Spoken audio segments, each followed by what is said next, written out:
Hi guys, this is Marc Zicree, Mr. Sci-Fi, also known as Marc Zicree of Space Command, and I'm here to tell you about one of my favorite subjects, which is Elaine Zicree, who I've been with for over 40 years now. She's not only my wife, but she's also my writing, directing, producing partner.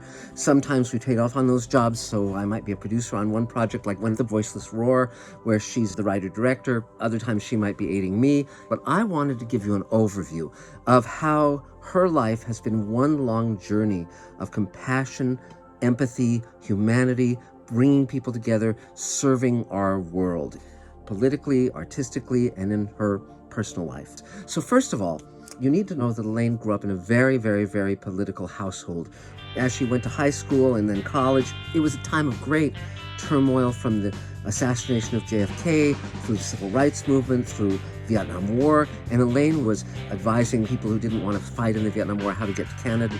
She was walking in the civil rights movement, working with Martin Luther King's people, and growing up, the books and plays that she was seeing really had a huge impact on her, and she realized that you could use art as a way of sending a great message of humanity and commonality to others. She had read Dostoevsky and Tolstoy and saw that it didn't matter what culture you were from, it didn't matter what the specifics of your life were, that you could engage other people by the heart, and they could see that we were all the same, that we were all human beings, and we could reach out to them and we could feel less alone. And this has been Elaine's purpose and her guiding star for her entire life. So in high school, she discovered acting. And she was the hotshot actress, to one point where they wanted to send her on this multi-city high school acting competition that was going to be held at Hollywood High. And she said, well, why should I do that? Why do you want me? And they said, you're our only hope of winning anything. And so she went 2 years, and she won both times. And from very early on, people saw that she had an amazing ability to communicate the human experience, particularly suffering people who needed to band together to fight the forces that would crush them. So she then went to college, Cal State Northridge Drama School, and again, she was the hotshot. As an actor, you had not arrived unless you had been directed by Elaine. She was just wowing everyone, acting the lead in plays, she was directing, while still being very politically active. So then Elaine moved to New York to be an actress and a director, and again, things were going astonishingly well. Producers were taking notice of her. Directors were taking notice of her. She was directing her own off-Broadway productions to rave reviews. And yet, if a production was not casting black actors because they were touring the South, she would report them, and she would turn down roles that she had won in these productions. She was highly principled, highly aware of injustice. And when her hero Martin Luther King was assassinated, she was part of a traveling acting troupe that put on the life of Martin Luther King at the Poor People's March in Washington, where the city was filled with protesters. The army moved in. It was very dramatic, and Elaine was starting to get very, very angry, and she had to leave the country for a year and a half to cool down. This is at the end of the 60s. After that, she lived in Israel for a year, working on various kibbutzim, befriending both Jewish people and Arabs and Druzi, and just again, uniting people, having everyone feel warmed by her presence and her expression of who she was, her authentic expression. And one thing that people will tell you about Elaine is that she's the same to everyone. She never makes any judgment of hierarchy. And then she went to Greece for 6 months and lived on an island and was teaching the kids and teaching herself Greek, to the point that when some American tourists came, they thought she was Greek because she was just chatting up the older Greek ladies. And so she comes back to America, and she's decided she doesn't want to be an actress anymore. It's not the life she wants, but she very much wants to write and direct and produce. But she realizes she needs more experience in the world, because she'd grown up reading Steinbeck and all these amazing writers, Dickens, and she wanted to express real life, not the convenient lies that media often tells us, film and TV, the stories that really don't bring in everyone, don't knit us together. So she gets a 54 Chevy, two-tone Bel Air Chevy, blue and white, and she starts driving across the U.S. And wherever it broke down, she would get a job to earn the money to repair the car. So she worked as a waitress and a maid and a crop picker. And it was the adventure of a lifetime. And she remembers traveling at one point with her friend Marion, and they were sleeping in their car, and they wake up and there's a family. And the kid says, "Look, Ma, hippies." Though Elaine was hardly a hippie, but she was living the bohemian life. She was living the Steinbeck kind of adventure. She wanted to experience real life like they have in books, she says. So she traveled all over the U.S. and took in these stories and took in these towns and really gained a sense of the variety and the commonality of life. So she got back to LA, and she knew she wanted to be a writer, but at the same time, she was taking jobs that specifically would be of great help to the most powerless people. So she worked as an English teacher for underprivileged youth and worked in a Head Start kind of program for little kids, and she worked teaching self-defense to seniors and running a singing group for seniors that traveled around entertaining at various places.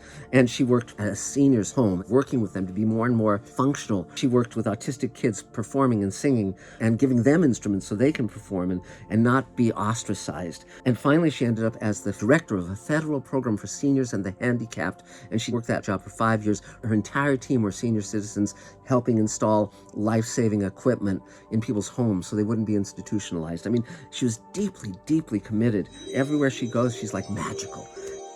So she met me when I was in college, after she had had these amazing adventures. And she was really like a character out of a book. She had such a depth of spirit. If you meet her now, she's the same person she was when I met her. She's like a stake pounded into the earth, just unmovable. She's wonderful. She's who she is. She has been that way since I've known her. And we've been together over 40 years. She's the best thing that ever happened to me. So we get married and we begin our life together. And she has faith in me on The Twilight Zone Companion, which is this book I write right out of college. And she and I start working together in film and TV while she's also writing her own projects, putting on plays that she's written, directing them. Meantime, I rose as a writer, producer in television, and often when I got stuck or when something wasn't working, I would bring Elaine in to write with me. So we started getting co-credits on things like The Lazarus Man, which was this wonderful Western series that I was a producer on, and Liberty's Kids, which was a great show about the American Revolution on PBS, and we were nominated for the Humanitas Prize for that. Very, very prestigious award. We teamed with Tom Fontana, creator-showrunner of Homicide, Oz, and Monsieur Spade, to write and produce Real Story, a pilot about a crusading journalist starring Armin Shimmerman. And we wrote a pilot called Magic Time that was optioned 8 times. All the machines in the world stop running and magic comes back. And I ultimately sold that as a trilogy of novels to HarperCollins. Now Elaine and I are going to do that show now that we have our own studio. We have 3 sound stages. We've got cameras. We've got equipment. We've got an entire team. We've got a full-time editor, full-time line producer. I mean, I often say that the thing that Elaine and I stand for is compassion. You find where people are suffering, where people are needing connection, and you provide that. And so 30 years ago, Elaine and I created something called The Table, which is writers, directors, actors, producers, anybody in film, TV, or books. There's no charge. It's a phenomenal resource, but more than that, people are not alone. Hollywood can be very corrosive. And Elaine and I agreed that we would be the counterweight, because if you actually take an action, you can have a great effect. And that's what we've done over the last 30 years, every single Thursday. And many people's lives have been hugely changed for the better. Meantime, Elaine was writing novels and plays and songs. Yes, she's a songwriter too. I love her songs. And I did a Star Trek episode with George Takei, and Elaine co-directed it with me, working with George, working with Grace Lee Whitney and Christina Moses. It was nominated for the Hugo and the Nebula Awards, the top awards in science fiction. It won the TV Guide Award. This is Elaine's doing, getting to the heart of these characters, getting the moments that we needed of performance. Additionally, she directed a film about Bonnie and Clyde that made the rounds of film festivals, was very, very, very applauded and acclaimed and accomplished. And in fact, there's a photo of us holding 2 clapboards. We had just finished doing the Star Trek episode, and Elaine was directing Bonnie and Clyde. I'm very proud of that photo. And at the same time, Elaine got hired to write a screenplay about the life of Lord Peter Hayne and his family. They were very, very active anti-apartheid crusaders, and now he's in the House of Lords. So Elaine and I were attached as producers, and we went around South Africa and Wales and England interviewing all of the witnesses. And it was a remarkable, once-in-a-lifetime experience and just a phenomenal project. We are multitaskers, and we love multitasking, and we love being active, and we love being effective. And every day is like Christmas for both of us, because we come from joy, we come from commitment, and we both have a terrific work ethic. Elaine talks about being OCD, but in reality, it's just, you just don't stop. You just keep going, because it's where your heart lives, and you can't fake that. But meantime, Elaine and I started doing Space Command, this big science fiction project that we're writing and producing and directing. It's on a huge scale. And of course, science fiction is where my head lives. And Elaine brings the heart, brings the humanity. But when The Voiceless Roar was always Elaine's major project, the one she really wanted to get done. And now that we have a studio, now that we've been raising money, now that we've been getting Space Command done and all these other projects, it's time. It's time to have this dream come true.